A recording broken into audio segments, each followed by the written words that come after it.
کہ تقدیر کے جو عام عقیدے میں ہم تقدیر کہتے ہیں اس کے دو پہلو ہیں. ایک پہلو ہے ما اصاب علی الانسان، جو کچھ انسان پر آتا ہے مصیبت، جیسے ابھی آیت میں نے پڑھی ما اصاب من مصیبت فی الارض ولا فی انفسکم. ہم ہر وقت زد میں ہیں، کوئی تکلیف آ گئی، کوئی مصیبت آ گئی، کوئی بیماری آ گئی، کوئی حادثہ ہو گیا، کوئی بچہ فوت ہو گیا، کوئی عزیز جو ہے وہ فوت ہو گیا، یہ ہر وقت حوادث ہے. تو جو بھی کچھ پیش آتا ہے وہ علم خداوندی میں ہمیشہ سے تھا. یہی وجہ ہے کہ ایک اور حدیث ہے ابن الدیلمی سے، لمبی حدیث ہے وہ، لیکن اس کے اندر جو آخری ٹکڑا ہے وَتَعْلَمَ، یعنی انسان کے نجات کے لیے لازم ہے کہ یہ بات بھی تم جان لو انما اصابک لم یکن لیخطئک وانما اخطأک لم یکن لیصیبک ولو مت علی غیر ھذا. اگر تم اس کے سوا کسی صورت پر ہوگے تو جہنم میں داخل ہو جاؤ گے، دخلت النار. یہ جان لو کہ جو چیز تم پر آئی وہ آنی ہی آنی تھی. دیکھیے ہوتا کیا ہے، کاش کہ میں اگر یوں کر لیتا تو یہ نہ ہوتا. بس یہی ایمان بالقدر کے منافی ہے. جو ہوا ہے وہ اللہ تعالیٰ کے ہاں تو پہلے سے طے تھا، ہونا ہی تھا. تمہاری کوئی تدبیر، کاش کہ میں اس وقت یہ کر لیتا. یہ لو، اسی لیے ایک حدیث میں الفاظ آئے ہیں ان کلمۃ لو تفتح عمل الشیطان. اس لو سے، کاش، اس سے شیطانی عمل شروع ہو جاتا ہے. کاش کہ یہ ہو جاتا، کاش میں یہ نہ کرتا، کاش کہ ہو جاتا. تو یہ نہیں. تعلم انما اصابک لم یکن لیخطئک.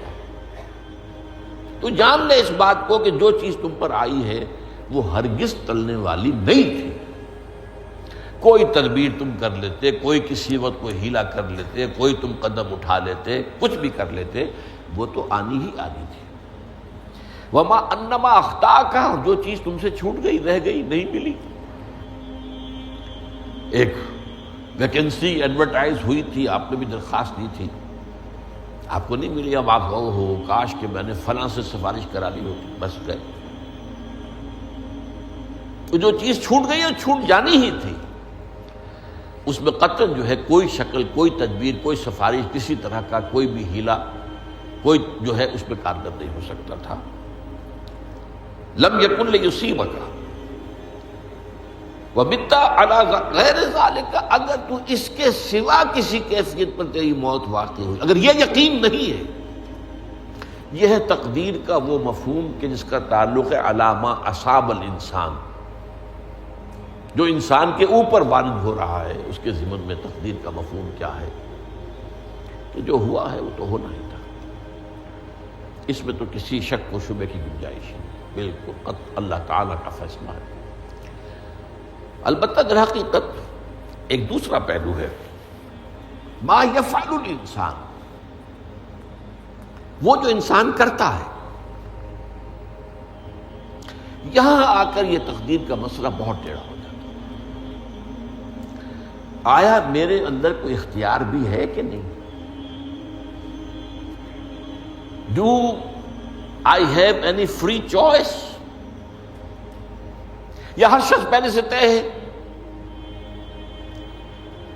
تقدیر کا ایک عام مفہوم یہ ہے، اور اس مفہوم میں بھی بعض روایات بھی ہیں جو اس کی تائید کرتی ہیں کہ ہر چیز پہلے سے طے ہے، لکھی ہوئی. اور یہ جو حدیث ہم نے ابھی پڑھی ہے یہ گویا کہ اس کی ایک مثال ہے کہ وہ جو لکھ دیا گیا تھا، فرشتے نے لکھ دیا تھا، رحم مادر میں لکھ دیا تھا، شقی او سعید، یہ بدبخت ہے یا سعادت مند ہے. تو ایک شخص پوری عمر نیکی کے کام کرتا رہا، آخری وقت میں آ کر کوئی ایسا حادثہ پیش آ گیا کہ وہ اہل جہنم کے سے کام شروع کر دی اور جہنمی ہو گیا. یا ایک شخص ساری عمر جو ہے جہنمیوں کے سے کام کرتا ہے، آخری وقت میں آ کر کوئی ایسی توفیق ملی، کچھ ایسا معاملہ ہو گیا، توبہ کر لی اور اس نے جو ہے اہل جنت کے سے اعمال شروع کر دی، جنتی ہو گئی. تو یہ جو ہے علامہ اصابک کا علیحدہ بات ہے، اور علامہ یفعل الانسان، انسان کیا کرتا ہے، اس میں اس کی قدرت کتنی ہے. اور یہ ہمارے ہاں فلسفے کا بڑا مشکل موضوع ہے، اسی کا نام ہے جبر و قدر۔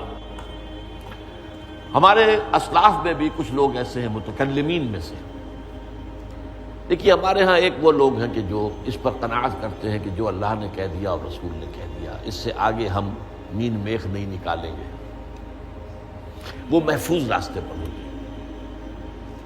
لیکن بہرحال انسان کو اللہ نے ایک عقل بھی دی ہے، اور یہ عقل سوالات اٹھاتی ہے، اور جو زیادہ ذہین انسان ہوتے ہیں ان کے اندر ان کی یہ مصیبت زیادہ ہوتی ہے، لہٰذا وہ تو سوچتے ہیں، کچھ نہ کچھ غور و فکر کرتے ہیں، بات سمجھنے کی کوشش کرتے ہیں۔ اس میں اب ہمارے ہاں دو طبقے ہو گئے، جبریہ قدریہ۔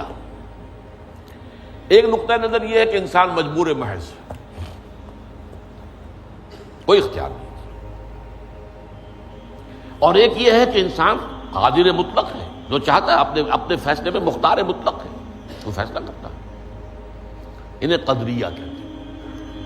تو جبریہ اور قدریہ ان کی بحثیں ہمارے ہیں، یہ وہی تقدیر کا مسئلہ جو میں نے کہا تھا، بحثوں میں آ کر الجھ جائے، آج تک حل نہیں ہوا، حل ہو سکتا ہی نہیں۔ اب اس کے ضمن میں علامہ اقبال کا ایک شعر آپ کو سناتا ہوں، وہ بہت اچھا لگتا ہے، بہت خوبصورت لگتا ہے شعر ہونے کے اعتبار سے۔ تقدیر کے پابند جمادات و نباتات، مومن صرف اللہ کے احکام کا پابند۔ اس میں انسان سے پابندی کی نفی کر دی گئی ہے، وہ صرف پابند ہے اللہ کے احکام کا۔ نتیجے کے اعتبار سے تو جو یہ شعر کہہ رہا ہے جو بات، وہ صحیح ہے، پابندی اصل جو ہے وہ اللہ کے احکام کی، لیکن یہ کہ تقدیر کی پابندی سے انسان بھی پوری طرح آزاد نہیں ہے۔ یہ سمجھ لینا کہ یہ جمادات و نباتات ہی کا معاملہ، یہ غلط ہے، یہ مبالغہ ہے۔ ظاہر بات ہے کہ شاعر جو ہے، شاعر مبالغے سے بچ نہیں سکتا، چاہے وہ علامہ اقبال ہی ہو، کوئی بھی ہو۔ تو اسی لیے سورہ شعراء کے اندر جو عام شعراء کی جو صفات بیان ہوئی ہیں وہ آپ کے ذہن میں آ گئی ہوگی۔ مبالغہ کرتے ہیں، فی کل واد یہیمون انہم یقولون ما لا یفعلون، وہ کہتے بھی وہ کچھ ہے جو کرتے نہیں ہیں، اور یہ بات تو علامہ اقبال پر بھی چشمہ ہوتی ہے۔ بہرحال یہ شعر ذرا پھر نوٹ کیجئے، تقدیر کے پابند جمادات و نباتات، مومن صرف اللہ کے احکام کا، کوئی بات صحیح نہیں۔ انسان بہت سے اعتبارات سے مجبور ہے۔ سب سے پہلے جو ہے انسان کے اندر ایک تقدیر نوعی ہے، نوع انسان۔ چھوٹی سی چڑیا اڑتی پھرتی ہے، انسان نہیں اڑ سکتا۔ آپ نے ٹھیک ہے مشین ایجاد کر لی، جہاز ایجاد کر لیا، آپ دوڑ رہے ہیں، 500 آدمی اور سینکڑوں من سامان لے کر جو ہے وہ جا رہا ہے، 747 ہو یا 757 ہو، یہ کر لیا ٹھیک ہے، خود نہیں اڑ سکتا۔ اب کیا کریں گے آپ؟ یہ تقدیر نوعی ہے، سپیشیز، ہر سپیشیز کے لیے اللہ نے ایک اندازہ مقرر کر دیا ہے، اس اندازے ہی میں رہے گا، اس سے باہر نہیں جا سکتا۔ پھر ایک تقدیر شخصی ہے۔ اب دیکھیے تقدیر شخصی کیا ہے؟ بعض اوصاف و صفات ہمیں وراثتاً ملتے ہیں، we have no choice۔ پہلے بھی یہ بات مانی جاتی تھی، آج جو ہے ذرا سائنٹیفک انداز میں ہم کہتے ہیں جینز میں چلا آ رہا ہے، اس جینز کو کوئی بدل سکتا ہے؟ جو جینز بھی آپ کو ملے اپنے والدین کی طرف سے، وہ آپ کی شخصیت کا ظاہر بات ہے کہ فیصلہ کن طرز پر اس کو ڈھال دیتے۔ جینز ہے، پابندی ہے۔ نمبر 2 یہ کہ خاص طور پر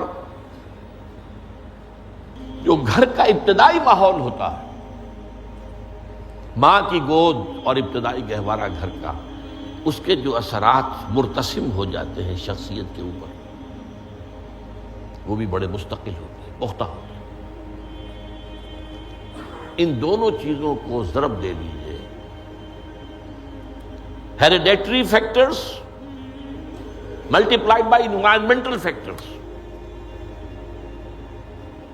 اس سے مل کر ایک شے تیار ہوتی ہے جس کو قرآن کہتا ہے شاکلہ. قل کل یعمل علی شاکلتہ فربکم اعلم بمن هو اہدی سبیلا، سورہ بنی اسرائیل. شاکلہ کسے کہتے ہیں؟ شاکلہ شکل دینے والی شے.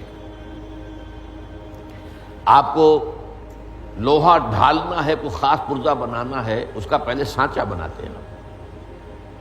لوہے کو پگھلا کے اس میں ڈالیں گے تو جیسا سانچہ ہوگا ویسا ہی لوہا جو ہے وہ شکل اختیار کرے، اسے شاکلہ کہتے ہیں. یہ شاکلہ جو ہے ہر انسان کا، اس سے باہر انسان نہیں جا سکتا. اس کے اندر اندر سٹرگل ہوگی، اس کے اندر اندر اس کی جد و جہد ہوگی. لیکن اس کا یہ مطلب نہیں ہے کہ اس کا کوئی فری چوائس نہیں. فری چوائس ہے، لیکن وہ فری چوائس انہی حدود کے اندر کام کرے گا، اس سے باہر نہیں. اس بات کو مختلف احادیث میں حضور نے بہت خوبصورتی سے بیان کیا. ایک حدیث بڑی اہم ہے، بڑی اہم ہے. الناس کالمعادن، انسانوں کی مثال بھی معدنیات کیسی ہے. اب سونے کی معدنیات میں سے سونے کی جو اور ہے، اب پتہ نہیں اردو میں مجھے معلوم نہیں اور کا ترجمہ کیا کرتے ہیں عام طور پر، لیکن جانتے ہیں اور وہ کچی دھات جس سے کو صاف کر دیتے ہیں تو پھر وہ دھات جو ہے خالص شکل میں سامنے آ جاتی ہے. سونے کی اور سے سونا بنے گا، چاندی کی اور سے چاندی بنے گی، سونا تو نہیں بن سکتا. جتنا چاہے صاف کر لیں، وہ اور تو مستقل. الناس کالمعادن خیارکم فی الجاہلیت خیارکم فی الاسلام. جو تم میں جاہلیت کے دور میں، پری اسلامک دور میں جو بہترین تھے، وہی اسلام میں آ کر بہترین ہوئے. وہ اور سونے کی تھی، وہ صاف ہو گئی ہے، اور سونا جو ہے وہ نکھر کر خالص سونا بن کر آ گیا ہے. اسلام نے صاف کر دیا. وہ چاندی کی اور تھی، اسلام نے اس کو صاف کر دیا ہے، وہ نکھر کر چمکتا ہوا جو ہے وہ چاندی بن گئی. لیکن یہ کہ اذا فقہوا، البتہ پھر اس میں ایک اضافہ کیا حضور نے، جبکہ ان کے اندر دین کا فہم داخل ہو جائے تو یہ کہ جو بہترین پہلے تھے وہی بہترین اب ہوں گے. اسلام لانے سے پہلے بھی بہترین ابو بکر تھے، اسلام لانے کے بعد بھی بہترین ابو بکر. حضور پر وحی سے پہلے بھی بہترین خاتون خدیجۃ الکبریٰ تھی، ایمان لانے کے بعد بھی بہترین خاتون خدیجۃ الکبریٰ. اور دوسری حدیث سنیے، عن ابی الدرداء رضی اللہ تعالی عنہ قال بینما نحن عند رسول اللہ صلی اللہ علیہ وسلم، اسی حال میں کہ ہم ایک روز ہم حضور کے پاس تھے، نتناکرون ما یکون، اور ہم ذرا سوچ رہے تھے کیا کیا کچھ پیش آنے والا ہے دنیا میں. اذ قال رسول اللہ صلی اللہ علیہ وسلم، جبکہ حضور نے ہم سے ایک بات کہی، بڑی غور سے سنیے. اذا سمعتم بجبل ان زال عن مکانہ فصدقوہ، اگر تم یہ سنو کہ کوئی پہاڑ اپنی جگہ سے ٹل گیا تو مان لینا. وَإِذَا سَمِعْتُمْ بِرَجُلٍ تَغَيَّرَ عَنْ خَلْقِهِ فَلَا تُصَدِّقُوهُ، اور اگر تم سنو کہ کوئی شخص جو ہے وہ اپنی سرشت سے، اپنی جبلت سے بدل گیا تو کبھی نہ مانو.